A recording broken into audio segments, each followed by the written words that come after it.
عن البراء بن عازب رضي الله عنهما قال رمقت الصلاة مع محمد صلى الله عليه وسلم فوجدت قيامه فركعته فاعتداله بعد ركوعه فسجدته فجلسته بين السجدتين فسجدته فجلسته ما بين التسليم والانصراف قريبا من السواء. اس حدیث کا موضوع بڑا اہم ہے. یہ موضوع ہم یہی کہہ سکتے ہیں کہ رسول اللہ صلی اللہ علیہ وسلم کی نماز کی کیفیت، یا اس کو پھیلا کر یوں کہہ لیجئے کہ رسول اللہ صلی اللہ علیہ وسلم جو نماز کے ارکان تھے، افعال تھے، جسے قیام ہے، رکوع، سجود ہے، تشہد ہے، یہ کس طرح ادا کرتے تھے، اس میں کتنا وقت آپ دیا کرتے تھے اور کتنا وقت اس میں آپ صرف کیا کرتے تھے. یہ اس حدیث کا موضوع ہے، اور اس کے راوی براء بن عازب رضی اللہ عنہ ہیں، جن کی کچھ سیرت ہم بیان کر چکے ہیں. بات ہے کہ رمقت الصلاۃ مع محمد صلی اللہ علیہ وسلم، میں نے رسول اللہ صلی اللہ علیہ وسلم محمد مصطفیٰ صلی اللہ علیہ وسلم کے ساتھ جو نماز ہے بار بار ادا کی اور بار بار دیکھا. رمقت کا معنی دیکھا، نظرت، رأیت، میں نے دیکھا بڑی غور سے اور بار بار دیکھا، کیونکہ بار بار یہ نماز ہم آپ کے ساتھ پڑھا کرتے تھے. اور ایک چیز میں نے بار بار دیکھ کر نوٹ کی، وہ چیز وہ بتانا چاہتے ہیں کہ میں نے جو بار بار آپ کی نماز دیکھی تو میں نے کیا اخذ کیا، کیا حاصل کیا آپ کی نماز سے، یا آپ کی نماز کی کیفیت سے، یا آپ کی نماز کے طریقے سے.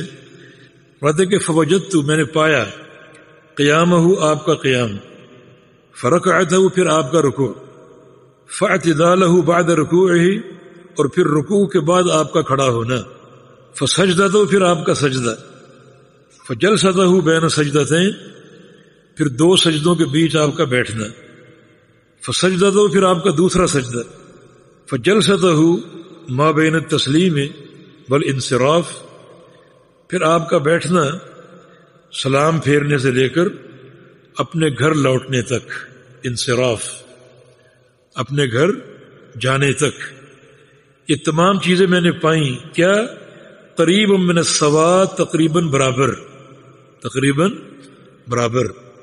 غور کیجیے، اس میں قیام ہے اور اس میں رکوع ہے، رکوع سے کھڑا ہونا، سجدہ، اور بین سجدتین بیٹھنا، دوسرا سجدہ، اور سلام پھیرنے کے بعد آپ کا بیٹھنا، ذکر و اذکار کرنا، اور پھر گھر کو واپس جانا. یہ تمام چیزیں میں نے تقریباً برابر پائیں. یہ رسول کریم صلی اللہ علیہ وسلم کی نماز کی خصوصیت، یہ جو سارے افعال تھے آپ صلی اللہ علیہ وسلم کے، یہ تقریباً برابر ہوتے تھے. برابر ہونے کا یہ معنی نہیں ہے کہ بالکل یکساں ہوتے تھے، یعنی آپ صلی اللہ علیہ وسلم ان سارے افعال میں جو ہے وہ اعتدال، اطمینان قائم رکھا کرتے تھے. اور اس قدر اطمینان و اعتدال کا مظاہرہ فرماتے کہ آپ کا رکوع، سجود، رکوع سے کھڑا ہونا ایسا محسوس ہوتا ہے جیسے قیام کے برابر، اتنا طویل. تو مقصد یہ ہے کہ نماز میں اطمینان اور اعتدال ہونا چاہیے، اور اس میں عجلت کی کوئی گنجائش نہیں ہے. اس طرح کے جتنے بھی نماز کے افعال ہیں یا ارکان ہیں، ان سب کو اعتدال کے ساتھ ادا کیا جائے اور ان کا حق جو ہے وہ ادا کیا جائے.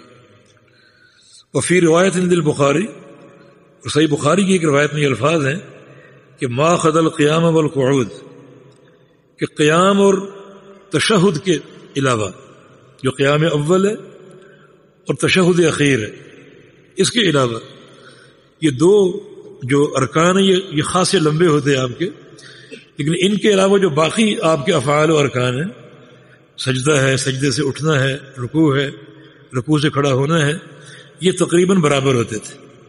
کیونکہ قیام میں قرات ہے، طویل قرات، اور تشہد میں بھی بہت سے اذکار، التحیات اور دعائیں، یہ کچھ زیادہ طویل ہوتے. ان کے علاوہ باقی سارے افعال اور سارے ارکان آپ کے تقریباً برابر ہوا کرتے تھے. تو ہمیں بھی سنت کی اتباع کرتے ہوئے اپنے ان سارے افعال میں اعتدال اور اطمینان قائم کرنا پڑے گا، اور عجلت کی صورت میں نماز قابل قبول نہیں ہے۔ آگے حدیث آ رہی ہے جی۔